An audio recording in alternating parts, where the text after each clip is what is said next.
کہے گا اب بے بسی کی صورت میں وہ واپس جائے گا، فرشتے جو ہے نا اس کو دھکیل دیں گے وہاں سے، جو آگے سرخ پہاڑیوں والا شوریلی زمین والا حصہ ہے وہاں پہ جا کے اپنا خیمہ لگائے گا، وہاں پہ خیمہ لگائے گا۔ اللہ ہمارے حال پہ رحم فرما دے، اس کی شر سے اگر ہماری زندگی میں آ جائے ہمیں محفوظ فرما دے۔ دعا کرنی چاہیے، اس سے ملنا نہیں ہے، کیونکہ نبی علیہ السلام نے فرمایا جس کی زندگی میں وہ آ جائے فَلْيَنَأْ عَنْهُ، وہ اسے دور رہے، اس کے پاس نہیں جائے، کیونکہ وہ ایسے کرتب دکھائے گا، ایسے کرشمے دکھائے گا کہ بڑے بڑے ایماندار لوگ، مومن لوگ جو ہیں نا وہ پھسل جائیں گے۔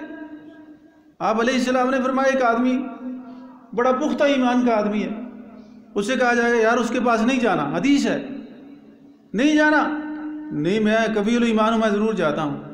آپ علیہ السلام نے فرمایا جب وہ اس کے پاس جائے گا اور اس کے کرشمے دیکھے گا، اور کرشمے دیکھ کے کیا کرے گا؟ اسی کا ہو کے رہ جائے گا، بے ایمان ہو جائے گا۔ یا اللہ ہمارے ایمان کی حفاظت فرما دینا۔ بے ایمان، منافق، کافر، مدینے میں کافر کا داخلہ بند ہے، لیکن یہ تو اللہ کو پتہ ہے نا اندر سے کیا ہے، کون کیا ہے۔ نبی علیہ السلام نے فرمایا مدینے میں کبھی زلزلہ نہیں آیا حضرت عمر کے بعد، سیدنا عمر کے بعد مدینے میں زلزلہ نہیں آج تک آیا، صدیاں بیت گئی ہیں، لیکن پھر زلزلہ آئے گا جب دجال آئے گا، ایک جھٹکا لگے گا، ایک جھٹکا لگے گا، اللہ اکبر، جب جھٹکا لگے گا کچھ لوگ گھبرا جائیں گے، دوسرا جھٹکا لگے گا، پھر اور گھبراہٹ، ایک اور جھٹکا لگے گا، منافق اور کافر یہاں سے بھاگ جائیں گے، مدینہ چھوڑ کے چلے جائیں گے اور دجال کے ساتھ جا کے مل جائیں گے۔ مدینے میں کافر، مدینے میں منافق کی بات ہو رہی ہے، یہ حدیث رسول سنا رہا ہوں۔ اور مدینے میں بعد میں ایک ایسی کیفیت بھی آنی ہے، بخاری کی روایت ہے، مدینے پہ ایک کیفیت یہ بھی آنی ہے کہ مدینہ ماشاءاللہ ہر آدمی کا دل چاہتا ہے، میرا بھی چاہتا ہے، آپ کا بھی چاہتا ہے مدینے کی سیر کرائیں۔ ایک دن آئے گا کہ مدینے کے اندر ایک آدمی بھی بچے گا نہیں، سب لوگ بھاگ جائیں گے وہاں سے، لیکن یہ اس واقعے کے علاوہ بھاگیں گے، بعد میں بھاگیں گے، مدینہ خالی ہو جائے گا، اذان کہنے والا نہیں ہوگا، نماز پڑھنے والا نہیں ہوگا، نبی علیہ السلام کی قبر پہ درود پڑھنے والا نہیں ہوگا۔ اللہ کے نبی صلی اللہ علیہ وسلم نے فرمایا یہ بھی نوبت آئے گی کہ اس منبر پہ ایک کتا چڑھ کے پیشاب بھی کر دے گا، حدیث کے لفظ سنا رہا ہوں۔ صحابی رسول نے پوچھا اللہ کے نبی مدینے کی معیشت اس وقت ٹھیک نہیں ہوگی؟ نبی علیہ السلام نے فرمایا مدینے کی معیشت اس وقت بڑی مضبوط ہوگی، لیکن لوگوں کو پتہ نہیں کیا ہو جائے گا، مدینہ خالی ہو جائے گا۔ اللہ کے نبی یہ مدینے کے باغات ہیں، ان کا کیا بنے گا؟ پھلوں کا کیا بنے گا؟ نبی علیہ السلام نے فرمایا مدینے کے باغات کے پھلوں کو یہ پرند کھا جائیں گے۔ یہ کیفیت آنی ہے۔ لوگ دجال کے ساتھ مل گئے، اب یہ سارے منافق، یہ سارے کافر مدینے میں رہنے والے، پتہ نہیں کہ ان کے اندر کیا ہے۔ ایک آدمی جائے گا، مومن آدمی ہے، میں تمہارے خدا سے ملنا چاہتا ہوں۔ کہتے تو مانتا نہیں اس کو خدا؟ میں نہیں مانتا۔ یہ بھی مدینے کا آدمی ہے، میں نہیں مانتا اس کو خدا۔ اچھا، وہ کہیں گے یار اس کو قتل کر دو، یہ ہمارے خدا کو خدا نہیں مانتا، قتل کرو اس کو۔ ایک بولے گا یار اس نے منع کیا ہے ہمارے خدا نے کہ میری اجازت کے بغیر، بتائے بغیر کسی کو قتل نہیں کرنا۔ اچھا چلو اس کو اس کے پاس لے چلو، اس کو اس سرخ پہاڑیوں میں جو خیمہ لگا کے بیٹھا ہے وہاں پہ لے جائیں گے۔ جب وہاں پہ جائے گا اس سے کہے گا تو مجھے خدا نہیں مانتا؟ وہ کہتا ہے میں تجھے خدا نہیں مانتا، میں تجھے مسیح مانتا ہوں۔ میرے آقا اور مولا محمد الرسول اللہ صلی اللہ علیہ وسلم نے بتایا تھا کہ مسیح دو ہوں گے، ایک مسیح ہدایت ہوگا، ایک مسیح گمراہی ہوگا۔ مجھے 100% یقین ہے کہ تو مسیح ضلالت ہے، مسیح گمراہی ہے، تو دجال ہے۔ اس نے کہا اسے پکڑو، پکڑ لیا جائے گا، مارو اس کو، ماریں گے اس کو، نہیں مرے گا، آرا لاؤ، آرا لایا جائے گا، اس کی مانگ میں رکھا جائے گا، چلایا جائے گا، ایک حصہ ادھر گزر جائے گا، ایک حصہ ادھر گر جائے گا، درمیان میں خالی جگہ، بڑے تکبر کے ساتھ درمیانی جگہ میں ایک حصہ ادھر ہے مومن کا، ایک ادھر ہے، بیچ میں پھر رہا ہے گھمنڈ کرتا ہوا، غرور کرتا ہوا، اور پھر پھرنے کے بعد کہے گا میں اس کو زندہ کروں، کرو اس کو زندہ، وہ سے کہے گا میرے حکم سے وہ کھڑا ہو جائے گا، جڑ گیا، کھڑا ہو گیا، زندہ ہے، ہاں مجھے رب مانتا ہے، نہیں مانتا، نہیں مانتا نہیں مانتا، جی نہیں مانتا، مجھے اب تو بالکل یقین ہو گیا کلی طور پہ کہ تو دجال ہے، جس کے بارے میں نبی علیہ الصلوۃ والسلام نے ہمیں مطلع کیا تھا۔ اچھا، اب اس کو وہ پچھاڑ دے گا، پچھاڑ کے اس کو لٹا کے اس کے گلے پہ چھرا چلائے گا، نہیں چھرا چلے گا۔ نبی علیہ الصلوۃ والسلام نے فرمایا کہ یہ گلا اس کا حلق پورے کا پورا کیا بن جائے گا، اللہ اس کو پیتل کا بنا دیں گے، اس میں وہ چھری چلائے گا، چھری چلے گی نہیں، اس میں کامیابی نہیں ہوگا، ناکام ہو جائے گا۔ لیکن یہ اسی آدمی کا کام ہے، میرا تیرا کام نہیں ہے۔ میرے تیرے لیے تو نبی علیہ السلام نے فرمایا اگر وہ آ جائے تو دور رہنا، اس کی شکل بھی نہیں دیکھنا، اگر چلے گئے دیکھنے کے لیے تو اس کے دامن فریب میں پھنس جاؤ گے، کیونکہ دجال کا معنی ہی فریب ہی ہوتا ہے۔ اللہ اکبر۔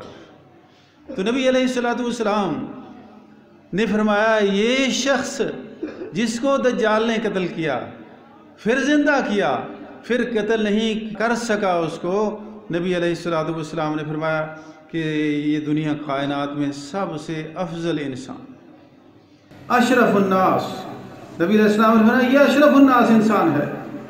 اللہ اکبر، اللہ اکبر، بہترین یہ انسان، باقی جو اس کے ساتھ مل گئے وہ بدترین انسان ہیں۔ اللہ اکبر۔ تو نبی علیہ الصلوۃ والسلام کی اور احادیث اس بارے میں، کیونکہ وقت ہمارے پاس بہت شارٹ ہے کہ چند ایک باتیں آپ سے کرنی ہیں صرف، وہ یہ ہے کہ یہودی لوگ تو اس کے ساتھ ملیں گے، اور کچے ایمان کے لوگ جو منافق ہیں۔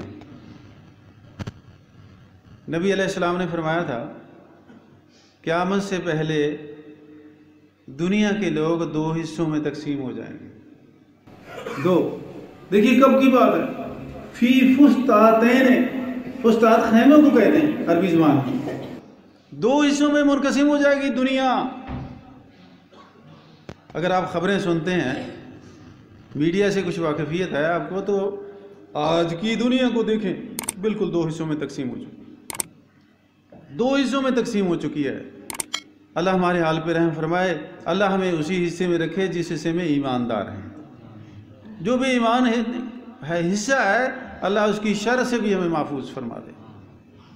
تو نبی علیہ الصلوۃ والسلام نے فرمایا کہ کوئی نبی بھی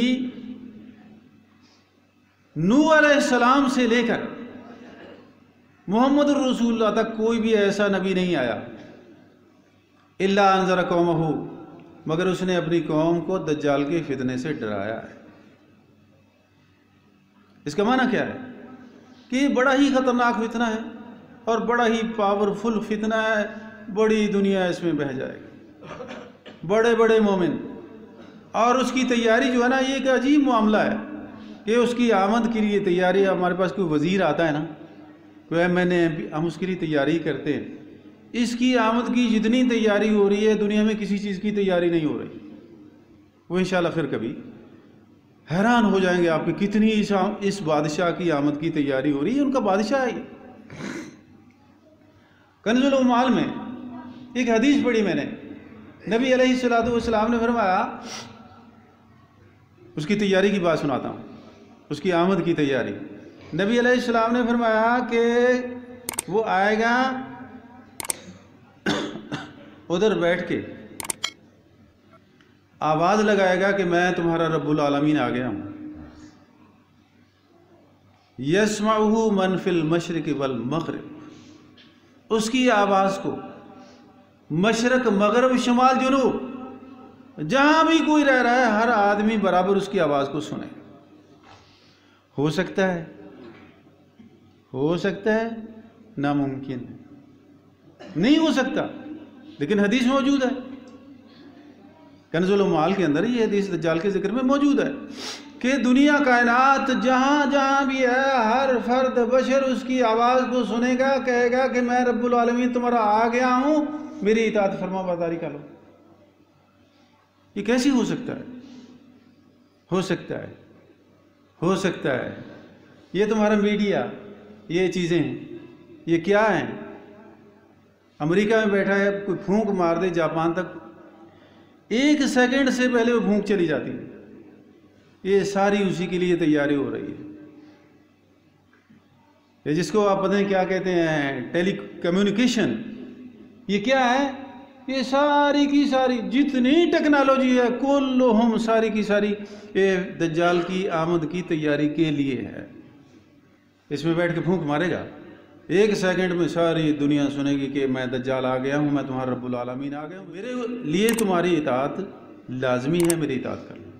ساری دنیا سنے گی اور اس کی بڑی دھوم دھڑکے سے تیاری ہو رہی ہے، اور بیت المقدس کو گرانے کے لیے پورا پختہ انہوں نے انتظام کر لیا ہے، اور اس کی تعمیر کے لیے سارے انتظامات کر لیے ہیں۔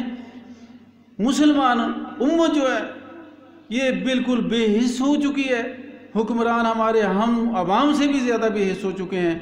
وہ گرائیں گے، پاکستان کے علاوہ میرے خیال میں کوئی ایجیٹیشن بھی نہیں کرے گا، کوئی ہنگامہ بھی نہیں کرے گا، کسی کے دل پہ بری بات بھی نہیں گزرے گی کہ مسجد کو شہید کر دیا، اس کی جگہ پہ وہ ٹیمپل بنانے والے، اس ٹیمپل بنا کے اس میں بٹھا کے اس سے یہ اعلان کروانا، اس کے لیے یہ تیاری ہو۔ اور باقی کیا کچھ ہے، اللہ میرے حال پہ رحم۔